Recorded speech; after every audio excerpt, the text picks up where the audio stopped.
Muito bom dia a todos, um gosto de aqui estar de novo e os parabéns à Associação Socioprofissional da Polícia Marítima por mais esta conferência que mostra regularidade e continuidade, porque é a quarta e então desta vez com um tema magnífico, a Polícia Marítima, questões de constitucionalidade ou talvez de também inconstitucionalidade. Eu gostaria de cumprimentar os colegas da mesa, os oradores, a senhora moderadora, em particular recordar os bons tempos em que cooperei também com o Dr. Antero Luís, na altura em que era Presidente do Conselho de Fiscalização do Sistema de Informações da República Portuguesa. O Dr. Antero Luís foi fiscalizado por mim, acho que foi bem fiscalizado, e cumpriu todas as orientações que o Conselho de Fiscalização na altura lhe determinou. E, portanto, na altura vivíamos um ambiente perfeitamente normal nos serviços de informações. Como sabem, depois desse mandato que terminou em 2008, as coisas alteraram-se significativamente. Também gostaria de cumprimentar a senhora Secretária-Geral do Sistema de Segurança Interna, cargo que também foi exercido antes de si pelo Dr. Antero Luís, e dizer que da minha parte é sempre um gosto também colaborar. Aliás, o Instituto de Direito e Segurança que presido tem um protocolo com o Sistema de Segurança Interna, protocolo que foi aprovado há 2 anos, mas que ainda não teve nenhuma ativação específica, porventura pode vir a ter, mas também a iniciativa tem de partir da nossa parte.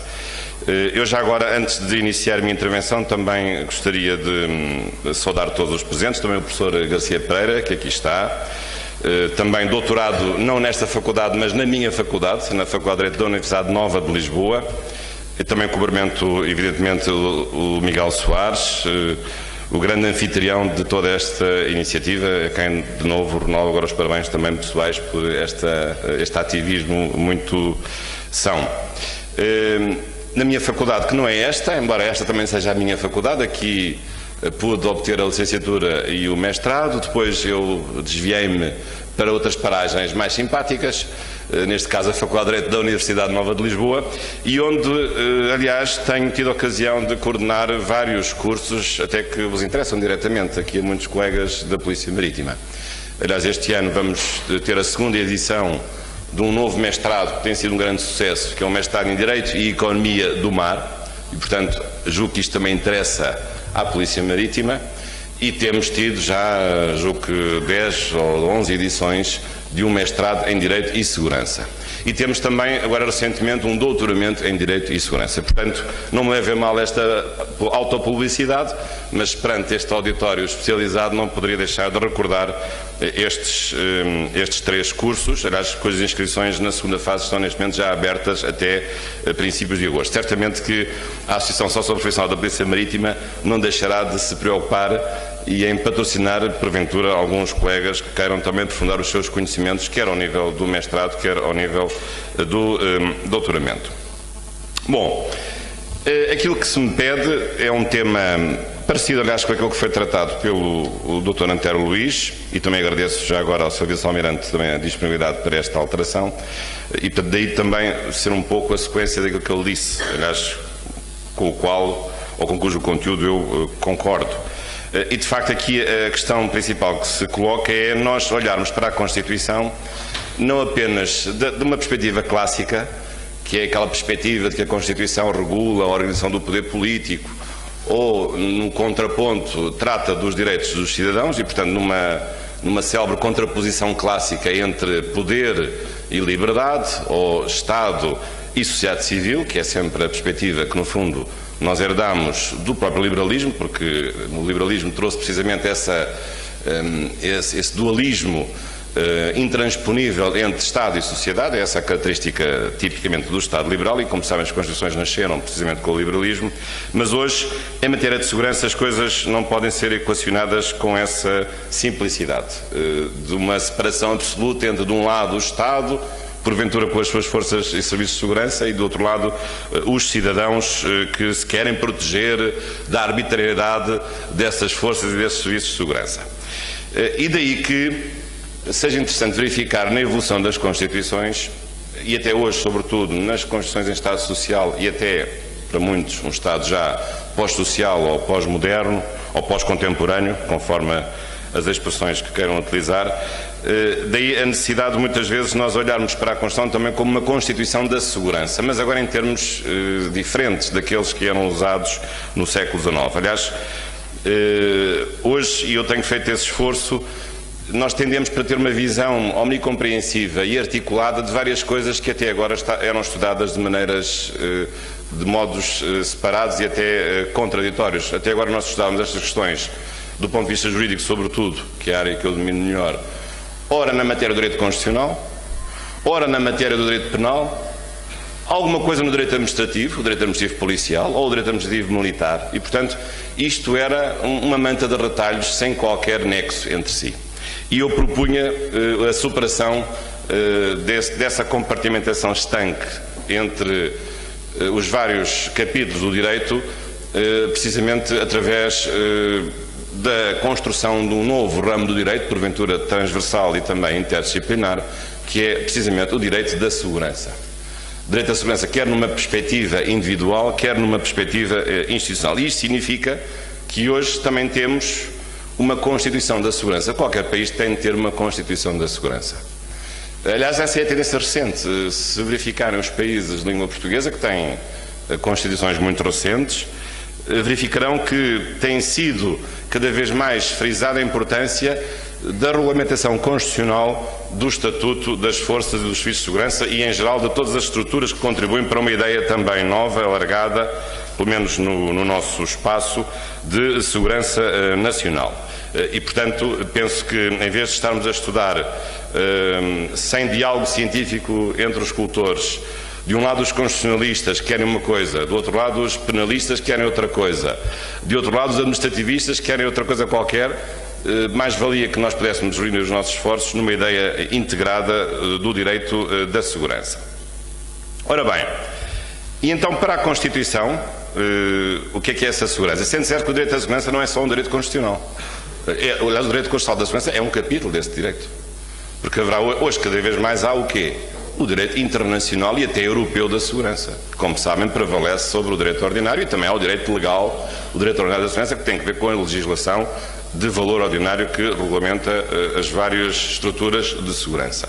Portanto, o direito da segurança hoje é uma coisa complexa, é uma constelação de níveis do direito, mas em que, evidentemente, a Constituição de um país tem o seu papel e é agora sobre isso, especificamente, que eu vou falar.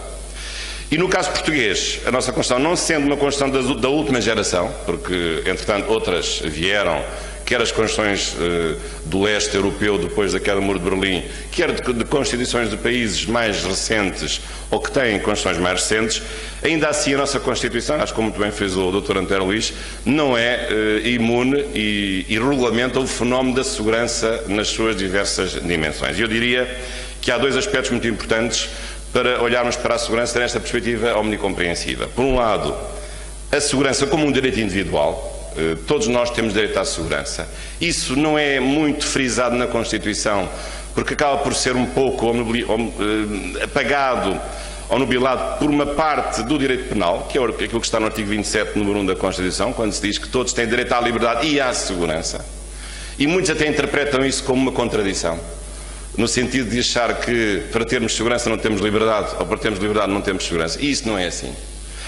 Mas, realmente, a perspectiva individual é muito importante, no sentido de garantirmos o direito à liberdade, quer um direito à liberdade numa concepção liberal, quer um direito à liberdade numa concepção já de Estado pós-liberal. E, portanto, há vários direitos que se filiam nessa ideia da segurança e da liberdade. Aqui a segurança é o quê? É o direito à proteção dos meus direitos.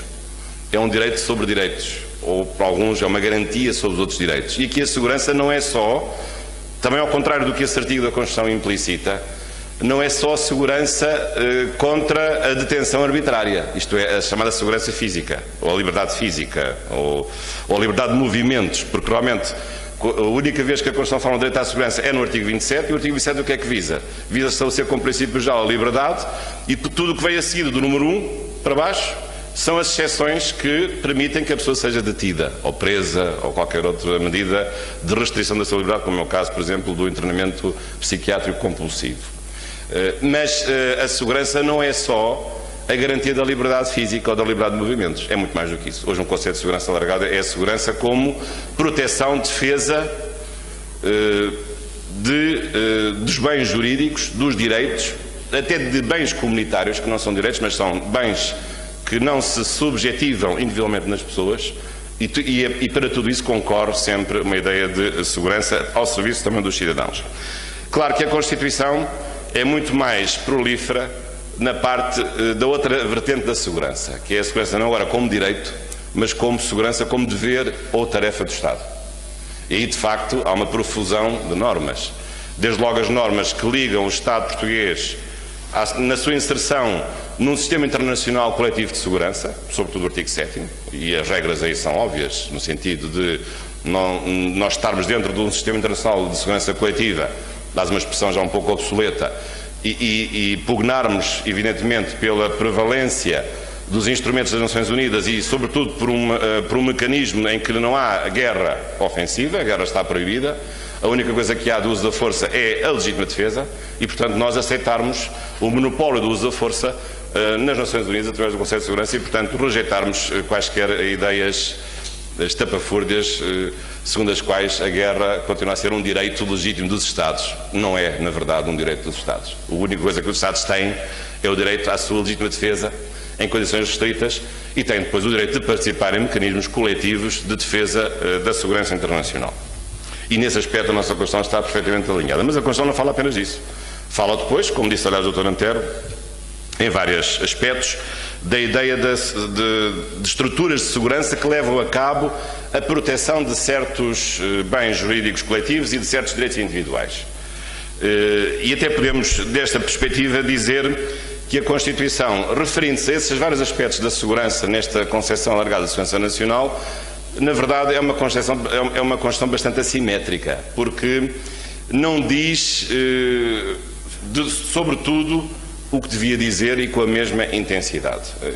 Perguntarão, mas a Constituição é o fruto do seu tempo, tem sofrido alterações, sobretudo a alteração de 1982, é verdade, mas a Constituição, para ser melhor, ou para ser perfeita, talvez esse desejo seja impossível, deveria tratar de uma forma mais ou menos equilibrada todos os setores da segurança, e não o faz.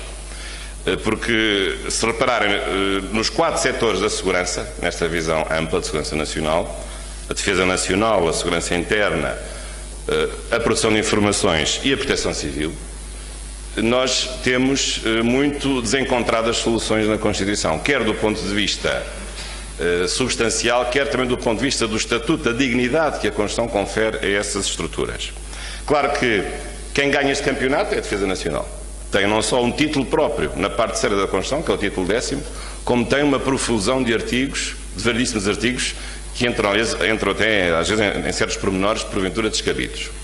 Depois temos, na segurança interna, um pobre artigo, que é o artigo 272, o que já não é mau, apesar de tudo, o artigo tem lá, eu acho que aquilo que é essencial, que é, no fundo, o conceito de segurança, o conceito material de polícia e depois os princípios constitucionais e o enquadramento constitucional das medidas de polícia. Agora, na produção de informações é quase zero, porque apenas temos uma norma organizatória, aliás, introduzida em 97, dizendo que a legislação sobre o serviço de informações apenas é da responsabilidade da Assembleia da República. Até 97 a Constituição era absolutamente silente em matéria de produção de informações e depois na proteção civil ainda é pior. A única vez que a Constituição fala em proteção civil, imagine-se, não é para dizer o que é e quem participa e como se estrutura e quais as suas finalidades, mas é para dizer que os militares podem eventualmente colaborar em missões de proteção civil. Portanto, vejam bem a distorção que a Constituição confere ao setor cada vez mais essencial da proteção civil, nem sequer lhe conferindo uma dignidade própria e só a referindo a propósito, by the way, de uma outra estrutura que evidentemente não tem como missão principal qualquer tipo de proteção civil. Portanto, há aqui um manifesto desequilíbrio, porventura que se compreende até pela própria evolução da sociedade. Não estou com isto aqui a zurzir na Constituição. Aliás, este ano é um ano muito bonito porque é o ano em que comemoramos o seu 40º aniversário natalício. Espero que consiga ter pelo menos mais 40 anos de vida, mas Isso não me inibe, evidentemente, de fazer algumas críticas a algumas soluções concretas que a Constituição tem. E neste aspecto a Constituição não evoluiu do ponto de vista de incorporar novidades que a própria evolução da sociedade estadual e, sobretudo, a evolução da comunidade internacional impôs no sentido de dar relevo a outras realidades que, porventura, não eram relevantes em 76 ou não tinham a mesma importância. E esse problema não é só um problema em matéria de segurança, o problema da atualização da Constituição, como é um problema, como sabem, em matéria, por exemplo, de direitos sociais, em saúde e na educação. O ambiente que nós tínhamos na saúde e na educação nos anos 70 é totalmente diferente daquilo que temos hoje. Não tínhamos iniciativa privada na saúde e na educação, hoje temos. E, por outro lado, também não tínhamos acesso generalizado à educação nos anos 70 e, graças ao direito ao ensino básico, universal, gratuito e obrigatório, conseguimos um grande milagre, que foi em poucos anos alfabetizarmos por completo a sociedade portuguesa e os portugueses. Isso foi uma grande conquista, não só dos professores, das estruturas administrativas, mas, evidentemente, também do impulso político que a Constituição deu. E isso também sucedeu, em grande medida, com o Serviço Nacional de Saúde. Mas as coisas mudam.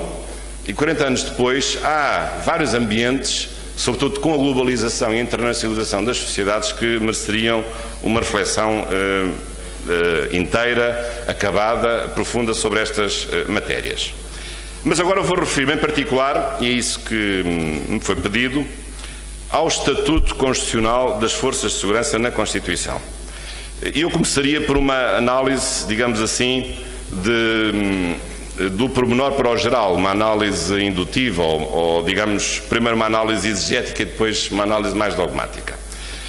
Eu estive a fazer um pequeno exercício, que é um exercício curioso que nós hoje podemos fazer com os computadores, que é abrir um documento da Constituição e depois, na função localizar, por lá certas palavras. Eu pus a palavra Forças de Segurança. Quantas vezes é que aparece a expressão Forças de Segurança na Constituição?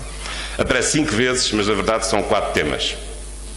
E eu vou referi-los. Em primeiro lugar, primeira referência curiosa, no artigo 163 da linha I, dizendo que compete à lei estabelecer os termos da intervenção das forças militares e das forças de segurança em missões no estrangeiro. Ora, uma coisa curiosa. E esta norma não é só uma norma, ao contrário do que se indicia, não é só uma norma organizatória ou uma norma de competência.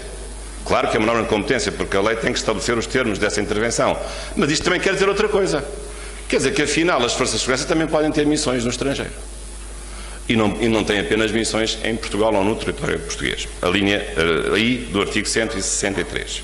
Uma segunda referência, que também esta é uma referência mais óbvia, em que se fala de serviços e forças de segurança, em 2 artigos, e tem que ver com o tema, julgo que será tratado da parte da tarde pelo professor Garcia Pereira, que é o tema das restrições, aliás, um tema que eu também gosto bastante, que é o tema das restrições, não por serem restrições, mas o tema em si, dos direitos dos militares e dos agentes dos serviços e das forças de segurança. Como sabem, é uma matéria em que a Constituição entende que pode haver uma restrição subjetiva, ou seja, em função de um estatuto, de uma certa categoria profissional, porque, de um modo geral, as restrições aos direitos e às garantias não podem ter esse enquadramento, são restrições objetivas ditadas pelo respeito por uma série de princípios que constam do artigo 18, número 2 e 3, mas no artigo 260 da Constituição admite uma restrição em função de uma categoria profissional, de várias categorias profissionais. Os militares, as forças paramilitares, os serviços e forças de segurança, não estão lá por acaso os agentes dos serviços e informações, mas deviam estar. É um problema complicado, porque até, coitados, eles até têm muito mais restrições do que têm os agentes e os serviços, do que os agentes e os elementos das forças de serviços de segurança. Mas, por acaso, não é para eles serem secretos, mas o artigo 260 não refere especificamente o estatuto do ponto de vista das suas restrições, particularmente duras e vinculativas, dos agentes dos serviços de informações. Mas é um problema que talvez possa resolver. Mas, para além do artigo 270, temos o artigo 164 da linha O, que precisamente prevê, no âmbito da competência legislativa da Assembleia da República, na sua reserva absoluta, a lei que vem fazer essa restrição, aliás, uma lei que especialmente tem que ser aprovada por maioria de 2/3. E também outra coisa que certamente cara ao professor Garcia Pereira, e que ele certamente vai falar logo à tarde, eu já estou a adivinhar isso, como sabem, foi uma questão muito bicuda do ponto de vista político, só se resolveu com a revisão constitucional de 2001, que é o problema de saber em que termos pode haver um sindicalismo policial.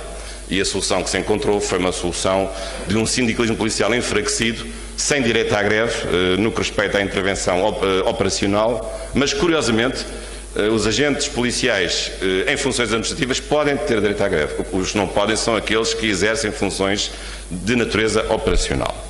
Mas é uma questão complexa, porque, enfim, lembram-se certamente, os mais velhos, nos anos 80, da famosa manifestação dos secos e dos molhados, a altura em que a PSP se também transformou numa polícia civil, mas o problema foi-se arrastando e só foi realmente resolvido com a revisão constitucional de 2001, numa solução de compromisso, aceitando que as forças policiais pudessem ter sindicatos, mas sem direito à greve, embora tendo outros direitos associados ao sindicalismo, como é o caso do direito à contratação coletiva e à própria criação e os direitos inerentes de associações sindicais.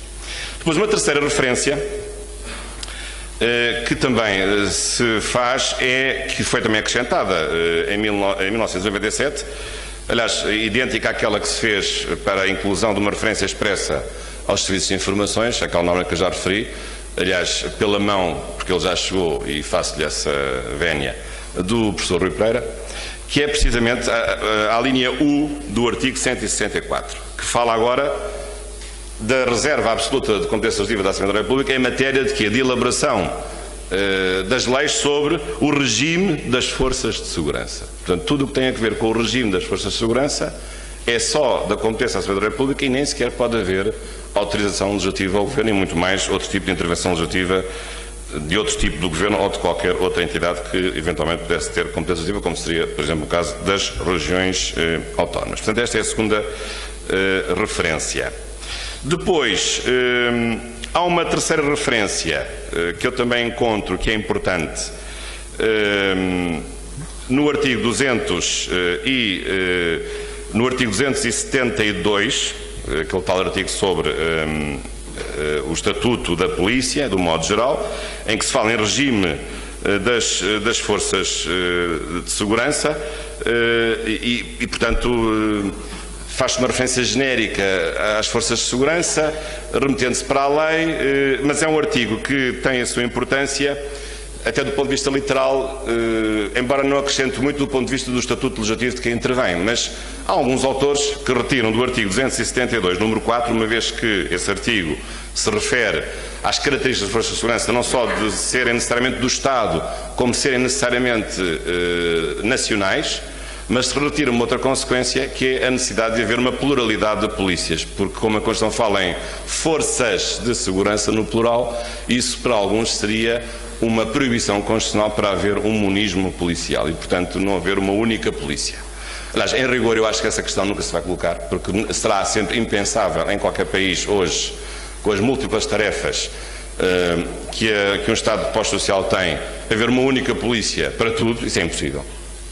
Aliás, órgãos de polícia criminal há cerca de 20 e tal, não estou a ver como seria possível ter uma única polícia, seja uma polícia de ordem pública, seja uma única polícia de natureza de polícia como órgão criminal. Portanto, desse ponto de vista, não me parece que isso fosse possível. Portanto, são, resumindo aqui, 4 referências. A questão da possibilidade das forças de segurança intervirem no estrangeiro, a questão das restrições aos seus direitos, artigo 164-O e artigo 270, a reserva absoluta no estabelecimento do regime das forças de segurança, artigo 164, a linha U, e depois o artigo 272, número 4 da Constituição, quando define o quadro constitucional da organização das forças de segurança e em particular, a questão que pode ser sempre mais picante, de saber se esse artigo não impedirá mesmo em absoluto a possibilidade de haver o monismo policial, ou pelo menos o monismo policial nas grandes polícias de ordem pública. Penso que a questão se colocará nesses termos.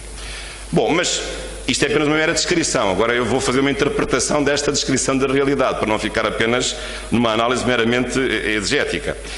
E nessa interpretação eu também convocaria a Lei de Segurança Interna. Também temos aqui o autor material dela, que é o professor Rui Pereira, e sobre isto também a Lei de Segurança Interna tem alguma coisa a dizer.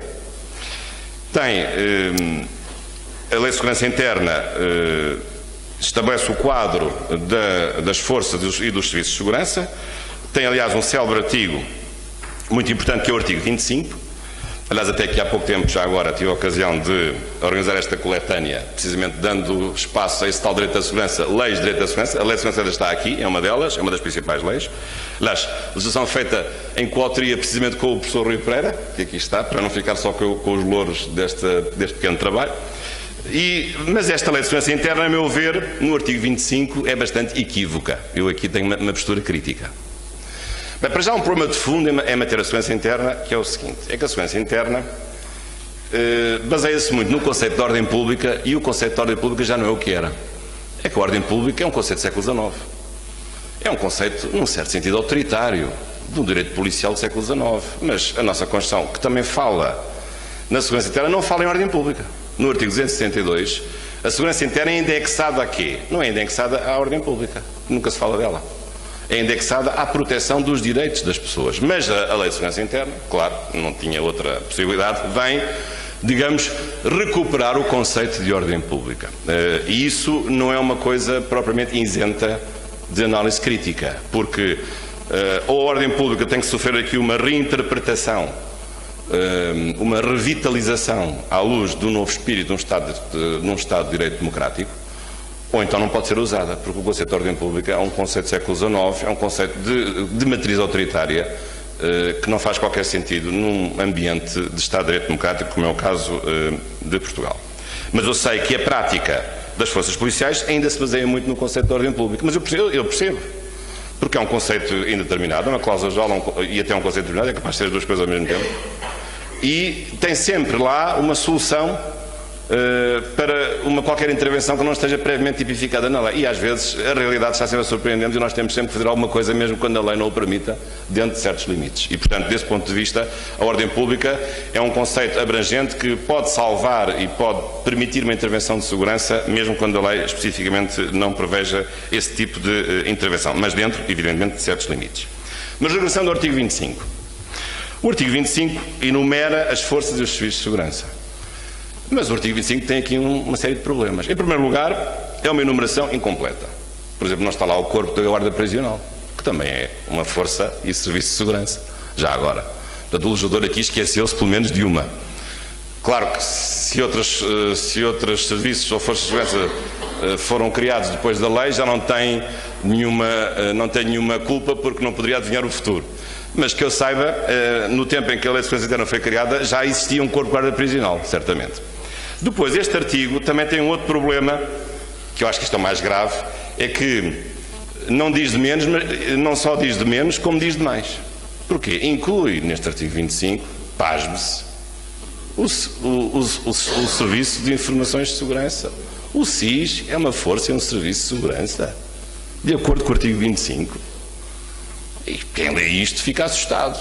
Então, afinal, em Portugal, os serviços de informações são uma força policial? Não sabia. Claro que não são.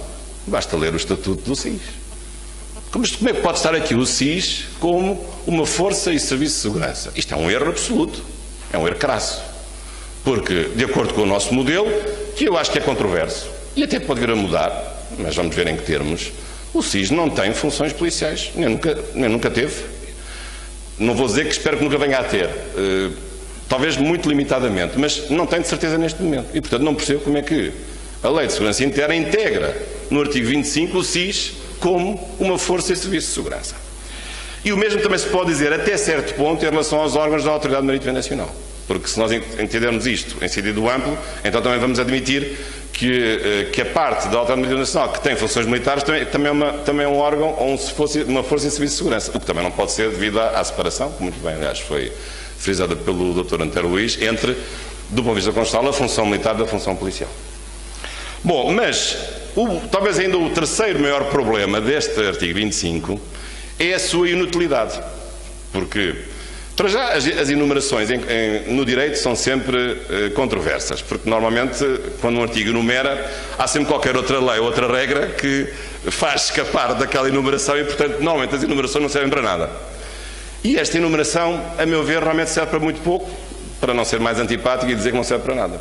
Porque esta enumeração baseia-se num suposto dualismo substantivo, mas que só faz sentido se for de regime, entre a diferença de uma força e de um serviço de segurança. Portanto, dá a ideia de que uma coisa é uma força, outra coisa é um serviço de segurança. Portanto, são duas coisas distintas. E, portanto, uma tem certos poderes que a outra não tem. É verdade que a doutrina se tem cansado de tentar encontrar um critério objetivo, linear, para distinguir uma força e um serviço de segurança. Enfim, o critério dominante é o de que a força de segurança é uma força mais hierarquizada, é uma força, em geral, com funções de ordem pública, enquanto que os serviços é uma coisa de âmbito mais restrito, em que não há tanta hierarquia, portanto, ficamos um pouco por 2 ou 3 critérios que fazem a distinção entre uma força e um serviço de segurança. Mas, na verdade, sinceramente, isso não serve para nada. Porquê? Porque é depois cada estatuto de cada força ou serviço de segurança que vem dizer o que ela pode fazer. Portanto, não é daqui, desta contraposição força e serviço de segurança, que nós vamos deduzir o que quer que seja. Aliás, do ponto de vista constitucional, até acontece uma coisa curiosa. Às vezes a Constituição não fala de serviço de segurança, só fala em força, nestes artigos que eu referi. Outras vezes até inverte os termos. Fala primeiro em serviços e depois é que fala em forças de segurança. Portanto, então se é assim, a Constituição está a pôr as coisas que na lei ordinária são postas ao contrário. Isto é, está a considerar mais importantes os serviços do que as forças de segurança. Portanto, como vêem, esta conversa é tipicamente uma conversa de jurista. Porque isto não tem qualquer interesse. Porque andamos aqui, digamos, a marear num conjunto de expressões ou de termos que não têm qualquer questão desprovidos de uma substância real, porque aquilo que é uma força ou serviço de segurança é determinado por cada diploma, ou pela lei de segurança interna, se porventura a lei que lhe atribuir essa qualidade depois conferir o quê? Poderes de polícia, se considerar as forças de segurança como uma autoridade de polícia, e isso significa que quem tem poderes de polícia pode fazer o quê? Pode tomar medidas de polícia e medidas especiais de polícia. Aí é que está a questão. É verdade que a lei de segurança interna bem explicita o que são as medidas de polícia e as medidas especiais de polícia, e bem, aí acho que está muito bem, mas isso não tem que ver diretamente com as forças de serviço de segurança. E, portanto, essa enumeração tem o seu quê de inútil, porque, sinceramente, não acrescenta nada. Agora, feita esta crítica, mais à lei de segurança interna do que à Constituição, importa pensar aqui no futuro. E o Dr. António Luís fez aqui alguns desafios interessantes, até porque há uma circunstância curiosa de que muitos se esquecem. Estava aqui a doutora Teresa Moraes, que é deputada, na abertura, eu encontrei mesmo à entrada, ela estava de saída, mas é que o Parlamento neste momento tem poderes de revisão constitucional. Eu não sei se os deputados já perceberam isso, mas talvez não tenham percebido, mas desde 7 de Abril o Parlamento tem poderes de revisão constitucional e, portanto, se amanhã um partido apresentar um projeto de revisão constitucional, todos os outros, de acordo com o chamado princípio da condensação, todos os outros têm de apresentar também o seu projeto, se o quiserem fazer, no prazo de 30 dias. A verdade é que até hoje nunca ninguém o fez, é um assunto de que não se fala muito, fala-se nos bastidores, eu próprio tenho trocado impressões com alguns deputados sobre esse assunto, mas, ora, aqui está um tema que seria um tema ideal para a revisão constitucional, o tema da segurança nacional.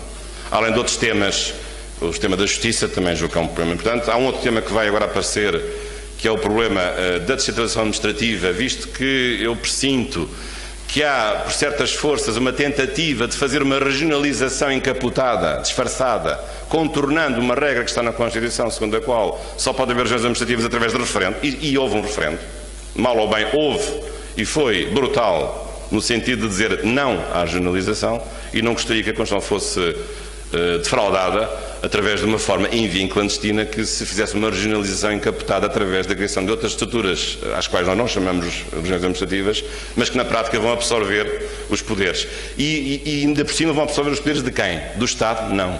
Vão absorver os poderes dos municípios. E, portanto, temos aqui, no fundo, uma centralização e não uma descentralização. Bom, mas isso é outra discussão. Em relação às questões de segurança nacional, e vou já terminar para não abusar do tempo que generosamente me está a ser concedido. Primeira questão, que é uma questão recorrente, a divisão que a nossa Constituição ainda pratica, no artigo 273, entre a segurança externa e a segurança interna. Realmente está lá essa distinção. É uma distinção que temos vindo a perceber que só faria sentido num mundo em que o território fosse relevante, mas no mundo de hoje o território já não é relevante. E, portanto, a divisão das responsabilidades e a intervenção do mal já não se faz através do território de cada um. faz-se em qualquer lugar e, portanto, deixou de ser relevante uma consideração de natureza espacial ou territorial. E, portanto, porventura, é necessário eliminar essa restrição e considerar que as ameaças não é pelo facto de serem externas que serão mais graves do que aquelas ameaças que são internas, porque às vezes é o contrário. Às vezes as ameaças que vêm de dentro são mais graves do que aquelas que vêm de fora. E, portanto, o pressuposto que a Constituição tem é o de que as Forças Armadas lidam com as ameaças externas, porque como são Forças Armadas têm mais equipamentos e mais poderes e mais força e mais doutrina que supostamente as forças policiais que só lidam com as ameaças internas não teriam, mas isso não é verdade, porque hoje está provado que há ameaças tão ou mais graves do que as externas que ocorrem dentro do território nacional. Depois, há um outro problema, que também o Dr. António Luís aflorou, que é um problema novo, que é o problema da intensificação da criminalidade. Portanto, ainda coloca a questão em termos de segurança interna, porque os crimes são combatidos num contexto de segurança interna, mas só que estes crimes já não são iguais aos crimes que nós vivemos até aos anos 60 aos anos 70. Nós agora temos outro tipo de crimes, em grande medida potenciados pela globalização, que é a criminalidade violenta, organizada e transnacional. E esta nova configuração da criminalidade vem colocar dificuldades, não só na questão da abolição ou diluição da distinção entre ameaças externas e internas, não só aí, mas também no tipo de capacidade de intervenção das forças policiais, que são aquelas que em princípio vão lidar com o fenómeno da criminalidade. Não são as forças militares que o fazem. Só que o problema é que temos vindo a verificar que certas estruturas criminosas são cada vez mais fortes, usam até armamento militar, usam doutrina militar e, portanto, muitas vezes assistimos a alguma dificuldade de as forças de segurança de natureza policial poderem conter esse tipo de fenómenos. E, portanto, porventura, aquela questão que foi referida pelo Dr. António Luís tem que se colocar a ideia de um terceiro Estado, não no terceiro Estado no sentido do ancião regime, que seríamos todos nós, mas não sans culotte, mas no sentido de terceiro Estado, além do Estado de sítio e do Estado de emergência. Um Estado de alarme, aliás, o direito alemão tem 3 Estados, por exemplo. O direito francês tem 4 ou 5. Estou à vontade porque fiz a minha tese de doutoramento precisamente em Estado de sítio e Estado de emergência. Mas é uma questão complexa porque um terceiro Estado de exceção, para já, é um Estado de exceção, não é um Estado de normalidade. E, portanto, há uma reserva de Constituição nessa matéria. E para suspendermos direitos, não é pela lei que os vamos fazer. Os direitos só podem ser suspensos sob pena de subvertermos o império da Constituição e a regra fundamental em Estado de Direito, que é a regra da reserva da Constituição, tem que ser a Constituição a prever a possibilidade e os limites da suspensão de certos direitos. Porventura, não com o tão grande dramatismo que hoje sucede em relação ao Estado de sítio. O Estado de emergência é uma figura, aliás, que não tem qualquer tradição na nossa história constitucional, que apareceu nos anos 50 e que é uma coisa que ninguém sabe bem o que é. O Estado de sítio, sim, é uma figura bem conhecida e com longa história também no direito constitucional português e é um Estado militarizado, portanto é um Estado de exceção militarizado, ao contrário do estado de emergência, mas aqui o Estado de defesa, ou um Estado de alarme, seja lá o nome que se queira dar, teria de ser um Estado mais enfraquecido, portanto, para ameaças mais suaves do que aquelas que justificam o Estado de sítio, mas também com uma restrição mais suave, uma suspensão mais suave dos próprios direitos que fossem objeto de suspensão. Mas sempre, evidentemente, numa lógica em que a Constituição o pudesse prever e, portanto, evidentemente, pressupondo aqui uma revisão constitucional. Eu sei que há uns anos atrás se pensou muito nisto, julgo que na altura o Dr. António Luís era até diretor do SIS, lembram-se daquele célebre bloqueio ao aeroporto de Lisboa, que a certa altura, eu por acaso até estava, felizmente nesses dias acho que estava em Moçambique, mas por pouco não chegava cá porque não havia combustível para o avião, mas de facto lembra-se que chegámos ao ponto de poder ter uma ruptura no abastecimento do combustível do aeroporto de Lisboa, porque houve um movimento geral de greve dos camionistas que bloquearam as saídas ou as entradas da cidade de Lisboa e, portanto, na altura muitos falavam da incapacidade das forças policiais poderem enfrentar esse problema, mas também a complicação que seria convocar uma intervenção interna das forças militares para poderem correr esse problema. Portanto, mas esse assunto depois resolveu-se. Um caminho é sempre o da cooperação, em certos termos, mais na base dos equipamentos, entre as forças policiais e as forças militares, mas Não ponho de lado a hipótese de se criar uma terceira figura de Estado de exceção, mas nestes moldes mais reduzidos e para enfrentar certo tipo de problemas, sobretudo problemas relacionados com as infraestruturas críticas, que eu acho que essa que era a questão na altura, tinha a ver com o aeroporto de Lisboa, mas para outras estruturas críticas, que é um tema que hoje também está na moda e é muito importante num Estado saber quais são as suas estruturas críticas e essas estruturas terem mecanismos especiais de defesa que não são os mecanismos gerais de defesa ou da proteção de certos bens públicos. Finalmente, para terminar, uma questão que eu acho que tem que estar em cima da mesa, mas os políticos têm fugido dela como o diabo foge da cruz, se é que o diabo ainda foge da cruz, que é o problema de nós reforçarmos a produção de informações em Portugal. Eu acho que isso é inevitável. Aliás, essa é a minha convicção pessoal. Nunca pertenci a um serviço de informações, mas controlei-os durante 4 anos e julgo que, não obstante o facto da legislação, ainda no meu mandato, ter sido alterada para dar mais poderes aos agentes de informações, sobretudo a possibilidade das identidades alternativas e da codificação dos veículos que utilizam, mas não obstante esse facto, que é um progresso assinalável, uma maior eficácia com a criação de estruturas comuns, penso que é necessário tomar medidas mais drásticas nesta matéria. Sabem que há um ano atrás isso foi feito, mas o Tribunal Constitucional considerou inconstitucional por 12 votos a favor e 1 contra a possibilidade de os serviços de informações acederem não às escutas telefónicas ao seu conteúdo, mas aos chamados metadados, ou seja, a identificação do emissor e do receptor e do momento e do lugar, mas não do conteúdo da mensagem, mas é um assunto que tem que ser retomado. Porque todos os outros serviços de informações na Europa também fazem escutas telefónicas. Em Portugal isso não é possível, a meu ver, devido à restrição que está na própria Constituição, que localiza a possibilidade das escutas telefónicas, que é realmente um meio de coação, uma medida drástica de obtenção de prova, com certeza, porque interfere de uma forma agressiva na nossa privacidade, apenas o permite no âmbito de um inquérito criminal e, portanto, no âmbito de uma investigação de natureza criminal, e não no âmbito em que se localiza a produção de informações, que é um ambiente que é pré-policial ou extra-policial, porque os serviços de informações em Portugal, ao contrário da PIDE e da GS, não têm poderes de polícia e, portanto, não são forças nem serviços de segurança, não obstante o facto de estarem localizados no artigo 25 da Lei de Segurança Interna. Mas eu penso que essa questão tem que ser colocada. Penso que já é a altura, ao fim de 40 anos ou de 42, de abandonarmos os nossos fantasmas em relação à PIDE da GS. Mesmo hoje, eu sinto isso, os partidos mais recalcitrantes em relação às serviços de informações reconhecem a sua importância.